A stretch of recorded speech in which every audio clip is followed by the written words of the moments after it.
And good morning, everybody. Welcome to Neighborhood News Studio. It's April 15th, 2022, and we're getting the day started. And we got John O'Laughlin coming up, and he's going to be talking about World War II, and we'll bring the man right in. All right. Thank you, Tyrone. Good morning to you. Good And morning, sir. good morning, all the ospreys. We are screaming ospreys, protecting the nest.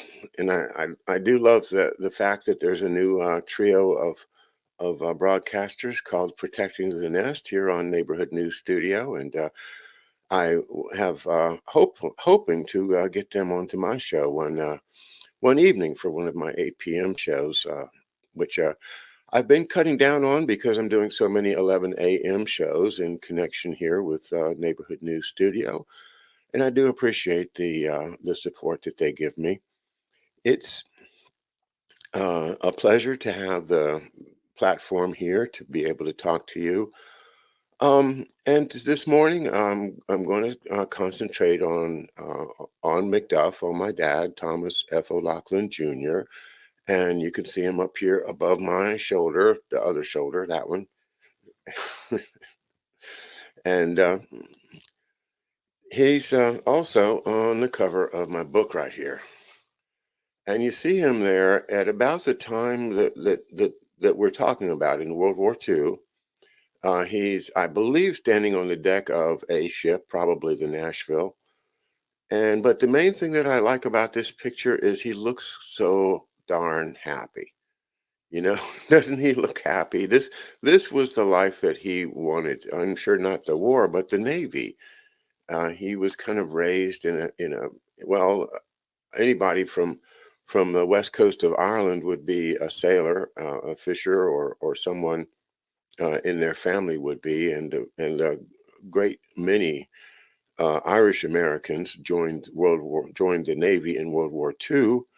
Uh, Most of them went through the Columbia midshipmen's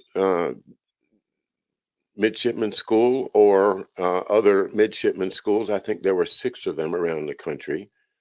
President Kennedy went through one in Chicago, but my dad's was at Columbia, the famous Columbia University, where so many of our interesting characters seem to end up. Um, well, we wanted to talk about my dad in terms of going through the war. And that's why last time I started in February of 1943. Your dad was in the British Navy. Thank you, Tyro, and glad to connect with everybody whose fathers have served and mothers. Actually, we're going to a funeral next week of Aunt Lucy, my wife's Aunt Lucy, who was a Army nurse in World War II, stationed in the South Pacific. She lived to be uh, maybe close to 100. Anyway, the last of those veterans, both male and female, of course, are dying off now. But we have to keep them alive in our memories and in the books and the stories we tell.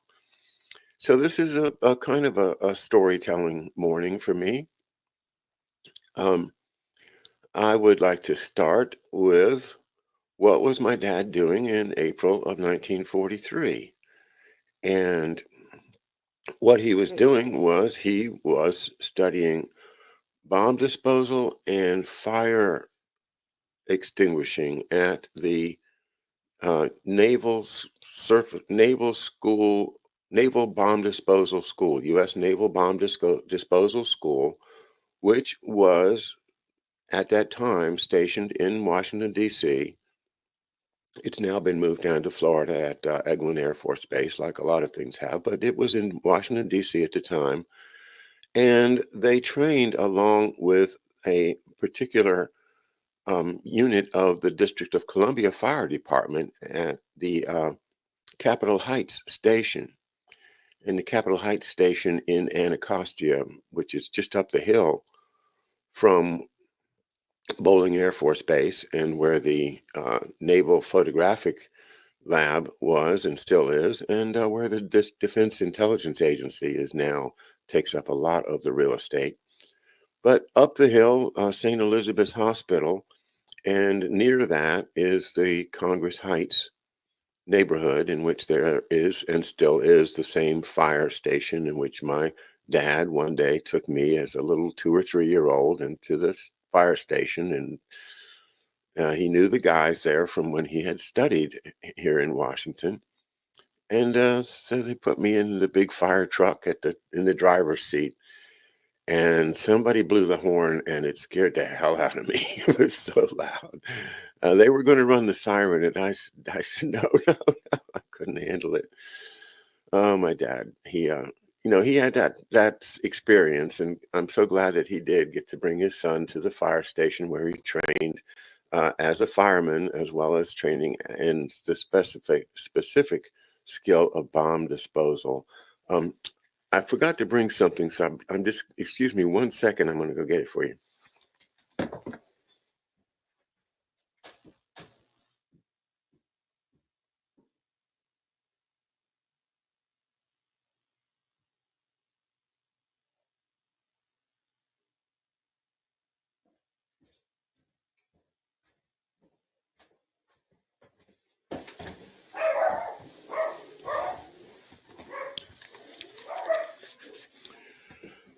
I've done a number of shows about my dad.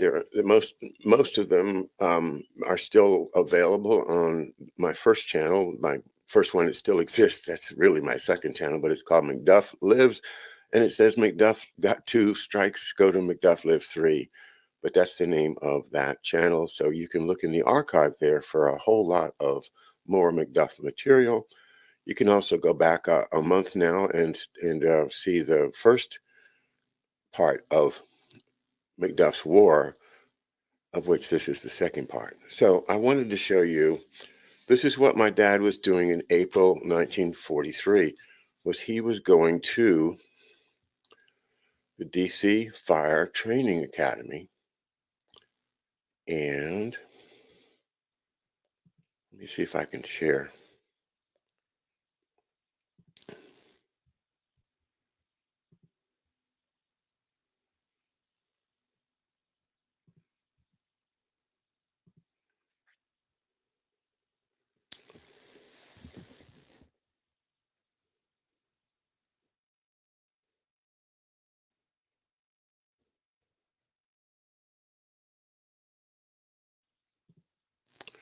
All right, so this is what I wanted you to see. This is the actual Twitter page of the DC Fire and EMS, and you can see the recruits of class number 387 are uh, lined up there below a tower that you can see if you drive down DC Interstate 295 as you go along where the Bowling Air Force Base is, where it's called JBAB now, Joint Base at Bowling, where the Defense Intelligence Agency is there on the corner. There's a lot of military activity that's going on there all the time, as well as Bowling Air Force Base itself, which has been the traditional Air Force base, or was a military Army base that the CIA used and the OSS used during World War II. So this does definitely connect to World War II, because see that tower back there in the picture? I just want to call your attention to that tower, because that is the training tower that my dad would talk about. He described it as we drive along. He, in order to graduate from his class there, he had to carry a fire hose, which I think maybe I don't know how big one, but a huge one. I don't know if he said 100 pounds or 50 pounds or something, but my recollection is it was quite a heavy thing. And you had to take that fire hose from the bottom. They would start a fire, and you had at the top, and you had to get up to the top and put out the fire. And I don't know if you had timing or whatever, but he described doing that. It was quite a challenge for not only for him but for everyone else. Of course, him being a big, strong guy compared to a lot of people at that time. So anyway, I just wanted to show you that. Um, that is the Fire Training Academy. And stop sharing the screen now and show you his diploma.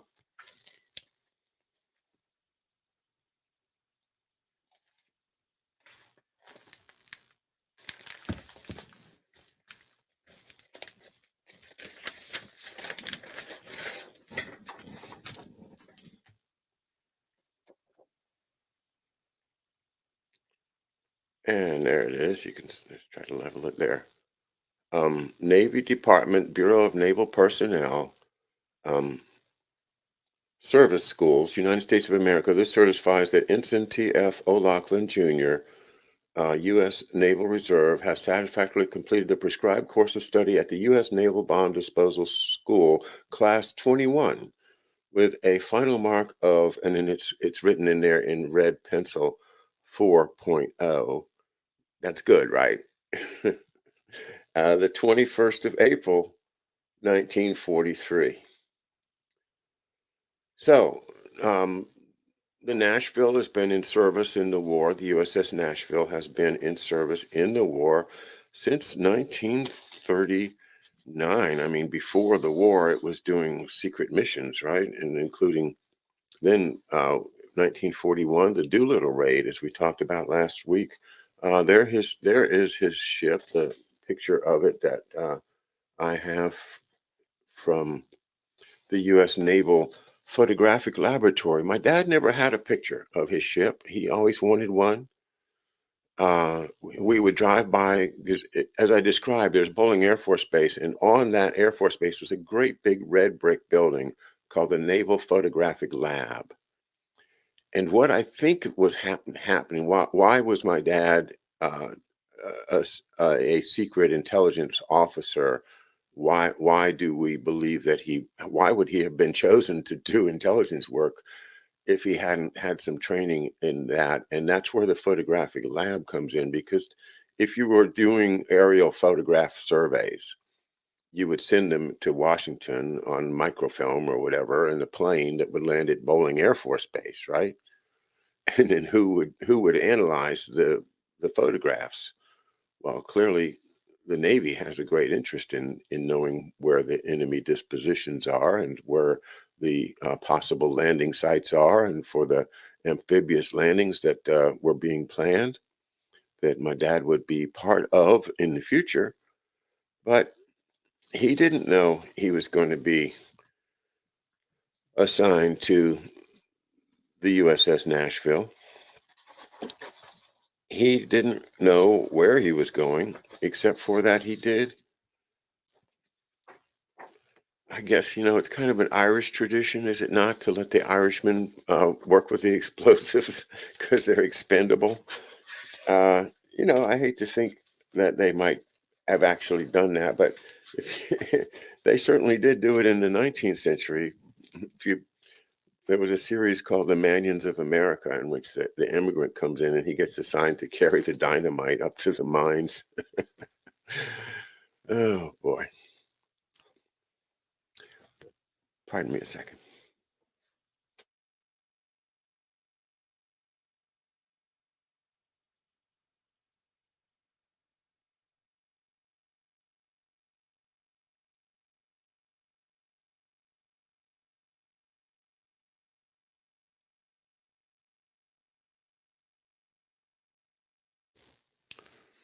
Well, as I did last time, I'm going to go through some historical events that were happening at this time, being April 1943. April 1943, my dad is, of course, learning bomb disposal and extinguishing fires in his training. Other things are going on in the world. And I think it's important that we try to get this context together as we put together my dad's life across the period of World War II. So, April 18th, 1943. Oh, let me share this screen. I want to share this screen for you. And this is just Wikipedia's month by month.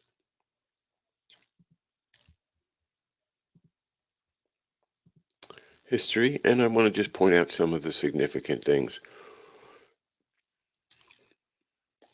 Admiral Yamamoto, okay, the key to the Japanese Navy's strategy, is killed April 18th, 1943. Um, Supposedly, American intelligence found out where his plane was going and were able to kind of just zero in on it. Sorry for the pun there. Excuse me. They maneuvered their way to his plane and shot it down. April 20th, 1943, the Jefferson Memorial is dedicated on Jefferson's 200th birthday. They didn't have a Jefferson Memorial before that. It's interesting, isn't it? Here's one of the more important ones. April 12th, 1943, Martin Bormann is designated as Hitler's second in command.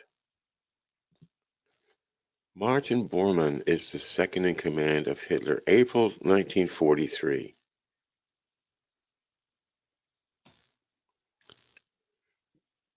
Just a coincidence, I guess, that my dad is finishing his training and getting ready to enter the war at the same time that the Nazis are now reorganizing things in view of what? In view of what we talked about the last time, the massive defeat at Stalingrad. The defeat at Stalingrad, as we have interestingly noted last time, may have been the result of faulty intelligence work by Reinhard Gehlen, who was, as you know, the chief of intelligence for the Eastern Front for the Wehrmacht.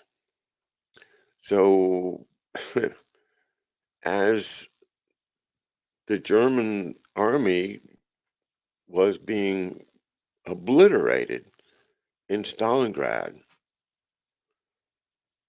Gehlen didn't recognize the peril that they were in. And because of the army's overextended front, it became possible for the Russians to mass a huge counteroffensive, which they just launched in, I think it was January. February 2nd, Stalingrad fell. And with it, they lost the Sixth Army and a good bit of the Fourth Army. It was a huge disaster. And from there on, things in Nazi Germany started to change in that the people that knew what was going on started making their plans for after the war because they thought, uh-oh, I better get ready for whatever happens after Germany is defeated. They saw the defeat coming. Gehlen, of all people, if he didn't cause the defeat, he at least was one of the first people to see the massive disaster that had happened at Stalingrad and was going to happen at Kursk. I think Kursk is still not happened. It happens in June, if I recall. But that was already a disaster because of the losses at Stalingrad. It was a desperate move by the Germans, and they were desperate from that point out. Well, the important thing to remember about Martin Bormann is the reporting that we have from Jim Mars and all the others that Bormann became the key in the preparation for the post-war Nazi survival system. Now, I'm going to just stop and make a point here about what's going on. Here it is, April of 1943, right? America enters the war December 41. Yamamoto is dead or dies. The German army is defeated. The Japanese Navy has already lost most of its power through the loss of its carriers, four carriers at Midway, and then all of its airplanes in the Solomon Islands, and then they're reduced already uh, to defending the territories that they've taken. They're not able to take any more, and they are starting to get driven back.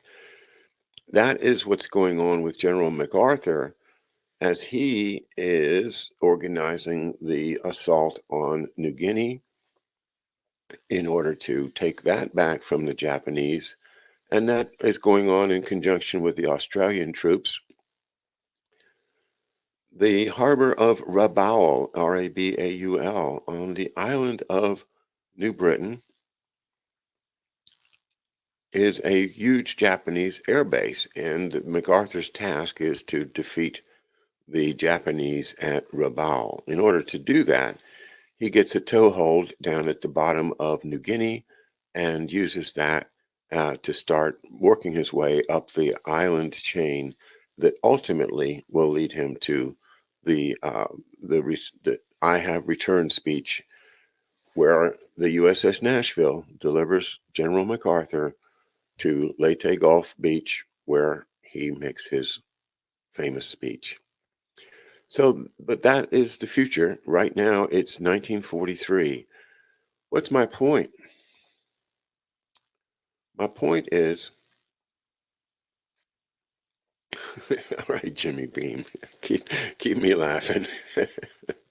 No, my point is a serious one, and that is that World War II was already over before my dad set foot on the USS Nashville. In the minds of the elites, okay, the minds of the elites, Russia, the Red Army, was clearly on the offensive, was clearly wiping out whole German armies. After suffering the most horrible defeats, the Red Army now was the most powerful army, and it was getting more and more powerful as they built more and more new tanks and new planes and new artillery, new everything. They had the huge advantage of population, the huge advantage of resources, oil. They had the Baku, right? That's what was the prize. The whole prize of Hitler was sending. The reason that Hitler sent the Sixth Army and the Fourth Panzer Army down into the Ukraine in the first place was to seize the oil fields at Baku. And because they were too weak to conquer Baku, and too weak to hold on to Stalingrad at the same time, those double losses spelled to anybody that was watching the defeat of the Germans. The Japanese were already, they were weaker than the United States at the beginning of the war, practically, except for those aircraft carriers. And the U.S.'s industrial might was so great that there was no way that Japan was going to win that war unless something came along like a wonder weapon, you know. And what they ended up having instead of a wonder weapon was the terrible weapon of the kamikazes that ultimately killed many of my father's shipmates on the USS Nashville in December 44.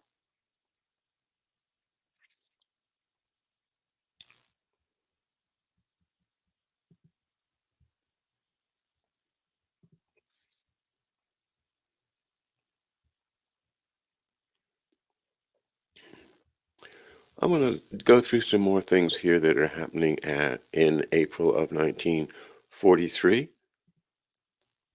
Going back to the Wikipedia page for, oops, that's not it.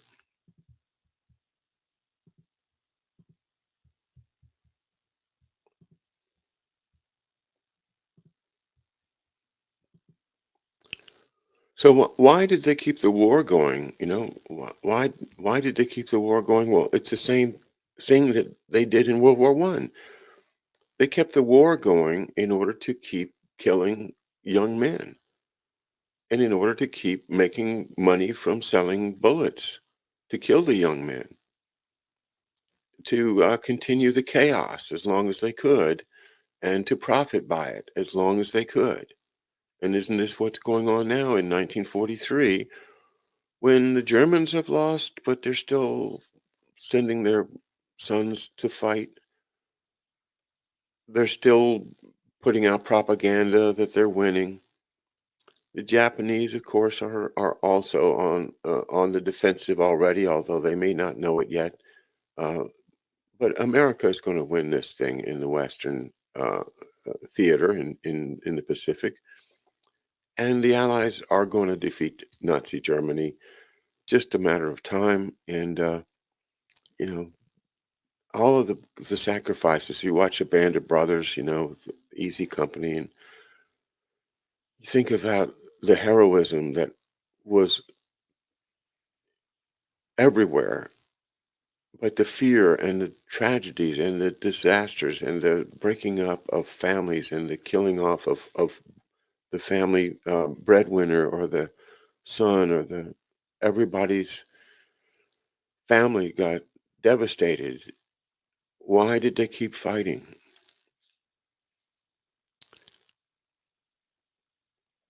Okay, now I'm over here at the April 1st one, and this is interesting. The vocoder went into operation for secure phone conversations between Roosevelt and Churchill, designed by AT&T Bell Labs. Encrypted speech could be transmitted and decrypted at the other end, permitting the two wartime leaders to talk to each other without being understood by wiretappers. Well, isn't that nice?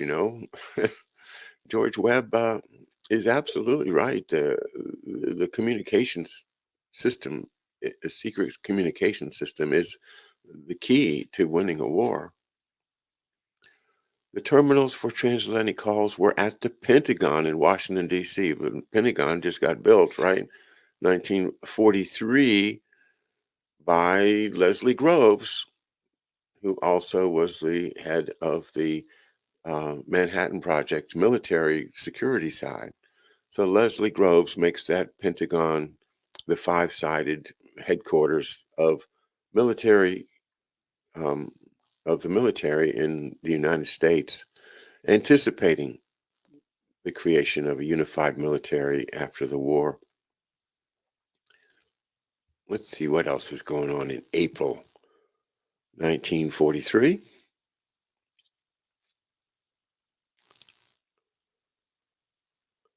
King Boris III of Bulgaria told German Foreign Minister Joachim von Ribbentrop that the 25,000 Jews in Bulgaria would not be turned over to German control despite the alliance between them. The king said the Bulgarian government might intern its Jewish citizens in camps under Bulgarian control. It's interesting, isn't it? These East European leaders standing up to Hitler as opposed to collaborating with him. A riot in Wellington, New Zealand, between American servicemen and New Zealand servicemen and civilians, known as the Battle of Manners Street, occurred when some of the American servicemen refused to allow Maori soldiers to enter the Allied Services Club. Dozens of people were injured, but news of the riot was censored at the time. Well, this is racism, right? This is American racism. And it also happened in Australia, and there was a famous battle there. Why?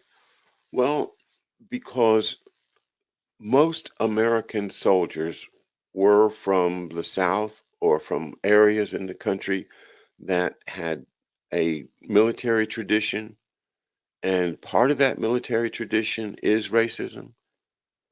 It has been racism ever since maybe 1800 or so.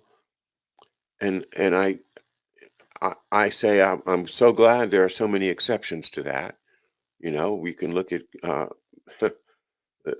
from Crispus Attucks to I mean, there's so many great examples of exceptions to that, but the rule is most American soldiers are racist. Why? Because they were taught that, not necessarily because of their parents being racist, but because the whole culture was racist, is racist in many ways still. But it's racism from the top. It's racism from the king and queen and pope and the upper class, the elites. That's where the racism comes from. And if people would stop looking at their fellow average citizens and blaming racism on your average Joe, your average Jane, you can't solve it. You've got to see that racism is part of the system that keeps us all under control. And it can only be stopped at the top. It can't be stopped by going across the street to your neighbor and saying, hey, you stupid racist, you're wrong. It's a moment for me to give you a little bit of personal history, too, because when my dad bought his first house, this was after the war. It was 1952 or 3, because I was born when they were living in an apartment down in Southeast, not too far from the old fire department training academy that we talked about earlier. And mom and dad got married in 1951 and moved to Washington, D.C., because that's where he was assigned by the FBI to work. But in Washington, D.C., there is a northern suburb, Montgomery County, and a place right on the border called Chevy Chase. And you've heard of the famous comedian Chevy Chase. And why did they name him Chevy Chase? Well, because he comes from that milieu, the Chevy Chase people. What do I mean by the Chevy Chase people? I mean, this is where the OSS guys that would be in the CIA, most of them landed up there in Montgomery County, north of DC, or right along the border along Western Avenue. And the opposite side of that is Southeast.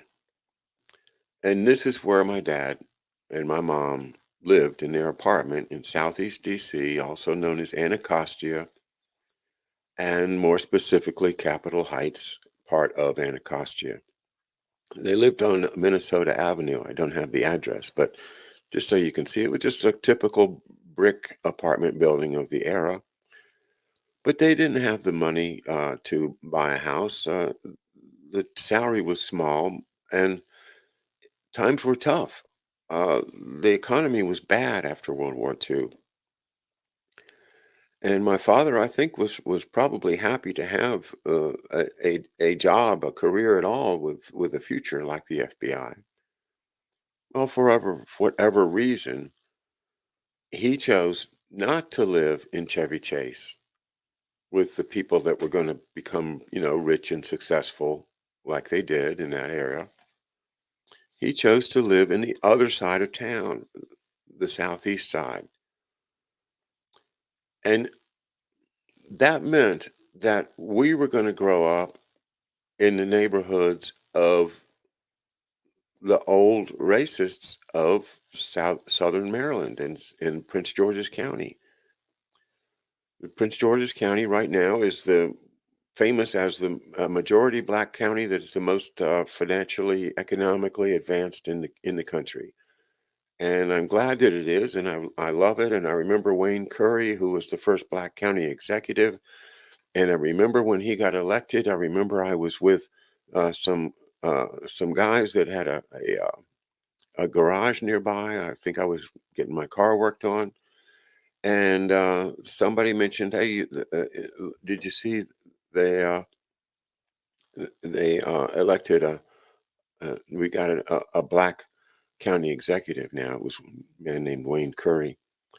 And one of them asked me, said, well, John, won't they just screw everything up? And I'll never forget that, because What that tells me is the inherent understanding on behalf of the common people of the South that there's something about black people that is not able to manage complicated things like financing or running a government, or even, as you remember, Jimmy the Greek with the quarterback saying, that blacks could not be quarterbacks. This is part of the horrible disease of racism that our country is still suffering from. And we're going to keep suffering from it as long as we allow the elites to point to tell us, point the finger at each other. Don't look up. Just look across the aisle. Look at that guy over there. You know, well, is a solution, but it's got to start with the banks, with the government, with not just putting a token face in an office. I'm delighted that the next Supreme Court justice is going to be a black woman, but it doesn't have to be a black woman just because we need a black woman. The only reason to point that person to the bench is because they are the most qualified person, not the most qualified black person, not the most qualified woman, not the most qualified black woman, but the most qualified person to be a justice on the most important court in the universe. And I hope that they're not just doing this identity politics to say, hey, we got one. Jews, we got one, you know, Catholics, we got six. Well, what happened to the Protestants? Didn't they get any?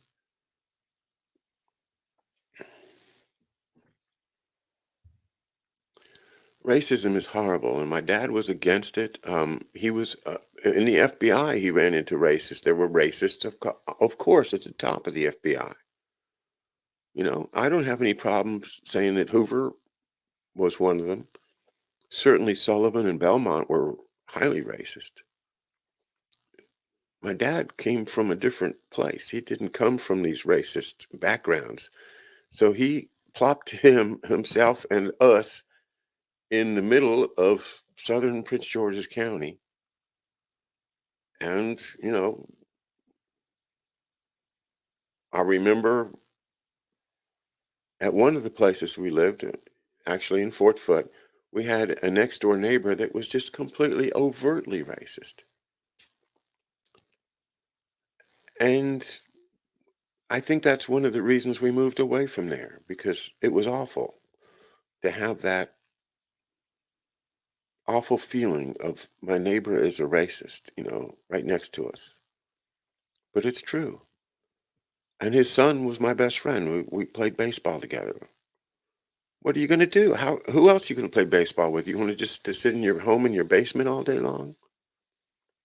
So anyway, I grew up in that attitude. In 1964 was when they desegregated the schools. It wasn't even desegregated until then. So when I started at Eugene Burroughs Junior High School in 1965, it was the first time that blacks were allowed into that school.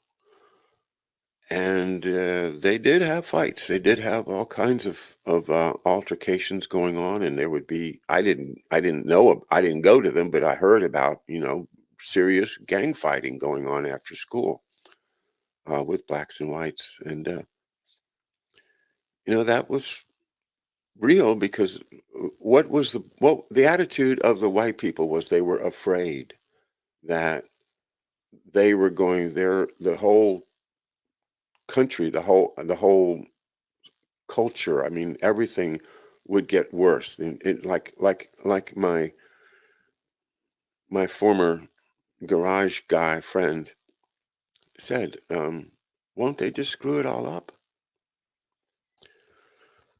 No, they won't. because they're humans too, and they got brains, and they came from the same place we came from, and we're all created equal. That's what it says in the paperwork. Why can't we apply that in our laws, in our lives, in our institutions, and stop with this identity politics? So there are a lot of stuff going on in April 1943 that triggers me, right? Oh, here's the next one. Lady Be Good. Lady Be Good.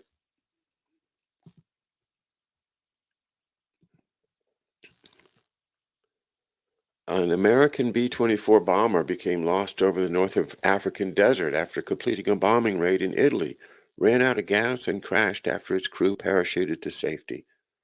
The 9-member crew died of thirst one by one over the next 8 days.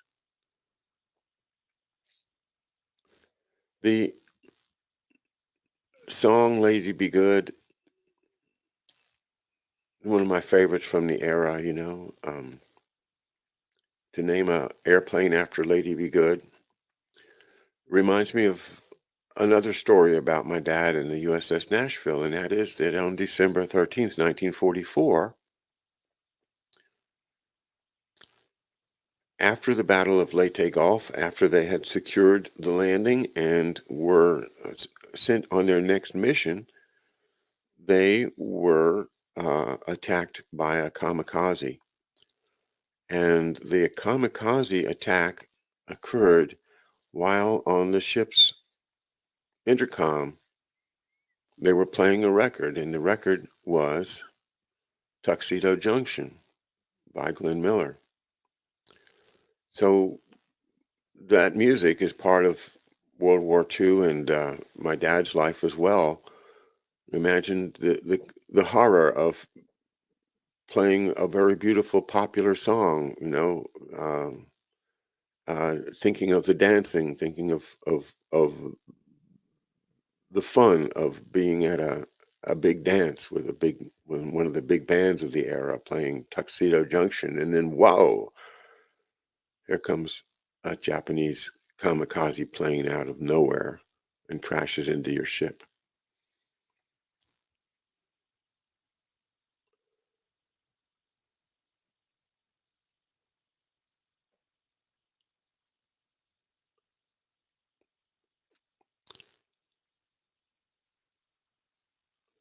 April 7th, Adolf Hitler and Benito Mussolini began a 4-day meeting at Schloss Klesheim near Salzburg.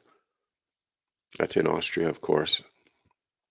Mussolini was in poor health and would spend most of the conference listening silently to Hitler's long, rambling monologues. An attempt by Mussolini to bring up the possibility of making peace with the Soviets was swiftly rebuffed. So there you go. This is Mussolini and Hitler are not the same. Mussolini is with the power in Italy, and the power in Italy is allied with the power in France and the power in the rest of Europe, the old nobility. And that old nobility has its in France it's called la cajoule, and it is all part of this thing called the synarchy. Um, Italy at this point is still fighting on behalf of the Axis. However, that's going to change before 1943 is over. Mussolini is a fascist. He's not a Nazi. Adolf Hitler is a Nazi. He's not a fascist. He's more of a socialist in the sense of a national socialist, in that making a socialist state out of the Aryan race and getting rid of everybody else that they didn't need. Okay, now an interesting character we've talked about a lot in connection with the Fabians, the London School of Economics, and the financial policy that we're trying to understand. The British government published a plan drawn up by John Maynard Keynes, Keynes, for a post-war economy. Well, isn't that nice? 1943. You see what I'm saying? The war is already over in the heads of the bankers, in the heads of Churchill and Stalin and the people that are advising Roosevelt. Roosevelt is now, he still has his mental acuity, but he's being pulled, as he's being pulled all the time, in different directions. And it remains to be seen how he's going to be able to shape the world after the war. Is he going to be permitted to fulfill his vision? And in 1943, he seems to be powerful and popular, and what he says goes. And so it looks like, yeah, Roosevelt's going to win this thing. John Maynard Keynes proposes an international monetary fund, which could help out any nation of temporary financial difficulties. In return, that country would have to adopt policies aimed at restoring, quote, stability, unquote. Does that sound like a rules-based order to you? 1943, April. John Maynard Keynes, London School of Economics, planning the post-war world without reference to anything that Roosevelt, that FDR was saying or wanting to do. It's different visions.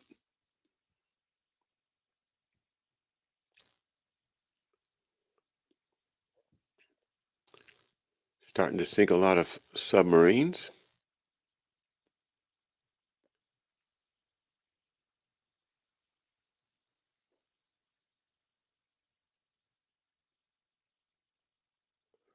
Montgomery is still fighting in Africa. He has just made a huge mistake sending a couple of battalions against a very highly entrenched position and getting them very badly mauled. Montgomery was kind of reckless. April 12th, here he is, Martin Bormann appointed secretary to the Fuhrer, the second highest office in Nazi Germany. That puts him in charge of all the corporate manipulation. British War Office reports on the development of rockets by Germany, missiles. April 13th, Radio Berlin announced the discovery by the Wehrmacht of mass graves of 10,000 Poles killed by the Soviets in the Katyn Forest massacre. It's another just horrible, horrible thing. Now, that was reported, so my dad would have known about that. The massacre of Polish military officers and anybody else of the intellectual class or the leadership class of Poland that the Russians had gotten a hold of when they invaded. Well, they didn't want them around after the war, did they? So they got rid of them. Roosevelt dedicates the Jefferson Memorial. That's nice.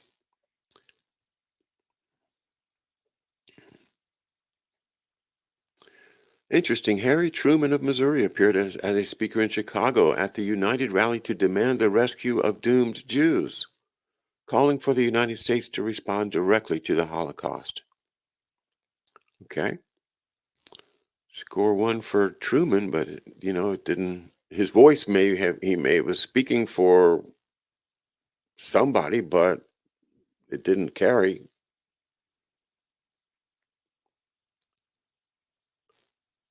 Beria reorganizes the KGB, and U.S. Army starts using microfilm to screen letters and save space on planes, sending microfilm instead of the letters themselves. The Sino-American Cooperative Organization gets started, and that will be important later. Here's something else that comes along in my dad's life later, unfortunately, and that is LSD. It's my opinion that my dad was subjected to MK Ultra type treatment or manipulation during the last, say, 7 or 8 years of his life. And one of the drugs that they would have used and would explain to me some really bizarre behavior would be LSD. So April 16th, 1943, at the Sandoz Laboratories in Basel, Switzerland, biochemist Albert Hofmann accidentally the drug LSD and recorded the details of his experiments.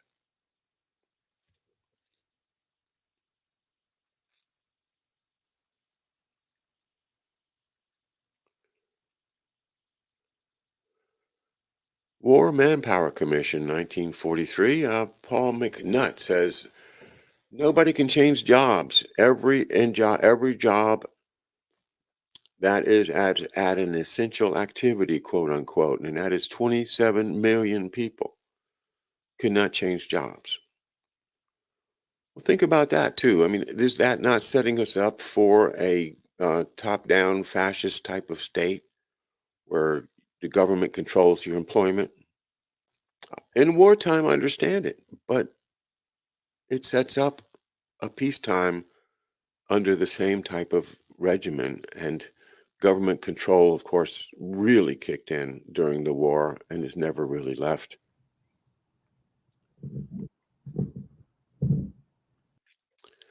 Another resistance to Hitler, significant, Admiral Horthy of Hungary um, refused a personal request by Germany to deliver 800,000 Hungarian Jews to the Nazis, despite their alliance.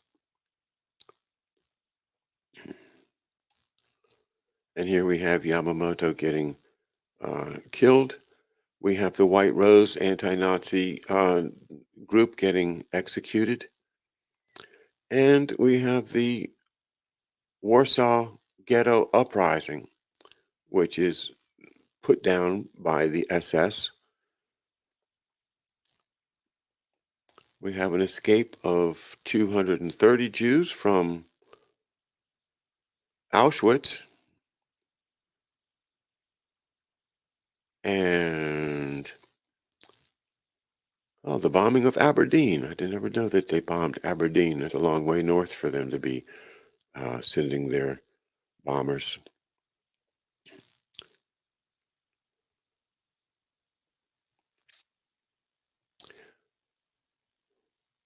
Well, I think that's probably enough for this morning. My point this morning is to say that during 1943, as my dad was becoming an officer on one of the most important ships in history for the for American Navy, as he's preparing for that, the end of the war is already visible to the elites.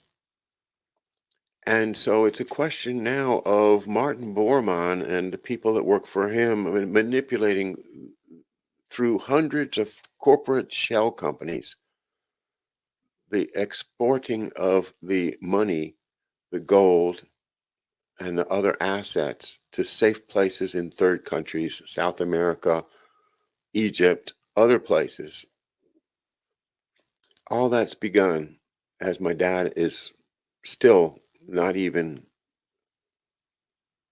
left the continental United States yet to enter the war. Well, that will happen in June, and so we'll have another edition of McDuff's War before then. Hope to do one in May to bring you up to date with what's going on in World War II and McDuff's career in the Navy. All right. Well, I've enjoyed sharing some of my dad's story today, along with my own thoughts and opinions. And I hope that you all have a great afternoon. Stick around here. Tyrone's going to tell us about what's coming up here at Neighborhood News Studio. Oh, it's Andy. Hello, Andy. Hey, I'm Tyrone. How Oh, you you're not Tyrone. Everybody wants to be Tyrone, I doing? know.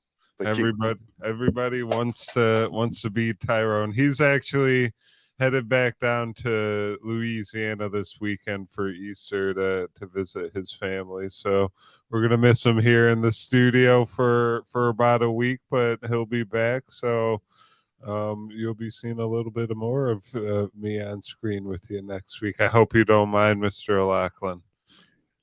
Andy, it's always a pleasure. And And you have gonna a need great that. Easter yourself, you and your wife. Okay. Yeah, happy Easter, everybody. Thank you so much, Andy. All right. All right, ladies and gentlemen, there's John O'Loughlin. You can see the website at the bottom of the screen right now, screamingospreys.com. Let me pull it up here real quick. Give John a little plug. I like seeing the osprey nest. It's the chicks grow rather quickly. So yeah, look at them. They're getting big. They're probably just about to start flying, and getting out of the nest here, and creating a life of their own. And that's what we hope to do here from in as patriots of the United States. We look to get out of the nest that the deep state has built for us as United States citizens, and get back to the Constitution and the Bill of Rights, and our God-given rights from birth. So yeah, screamingospreys.com. I don't know why I'm trying to be so poetic all of a sudden. You can get find all John's older videos. Oh, here's me on the screen right now. Apparently one of my videos is up there. We have McDuff Lives, his dad's book, which he was just reading. You can find it on his website. And also don't forget, you can become a Patreon and support John as well. He does a lot of fantastic work, a lot of great research, and yeah, don't forget, you can just follow him on Twitter as well at the I forget actually his name. Just put John O'Loughlin in At Late Driver. Late Driver. That's what it was. That's also, what it is. There it is. For the good people in the chat that are curious where to go to find us after John's show, you got a couple options. We prefer you go to the website, but we're also streaming from Odyssey right now, and so you can find us on Odyssey. Just search Neighborhood News Studio, but you can always find us at neighborhoodnewsstudio.com. All right, that's the home base. Don't forget it. All right, coming up next, we got George Webb. We got Protecting the Nest with Tara Starr, Carol McIntosh, and Amber Connor at 2 o'clock, and then we have Addy Ads at 4 p.m. Then we're doing a little weekend review to end our week of broadcasting. I'm going to say goodbye to the McDuff Lives audience on YouTube. Make sure you go buy his dad's book at Screaming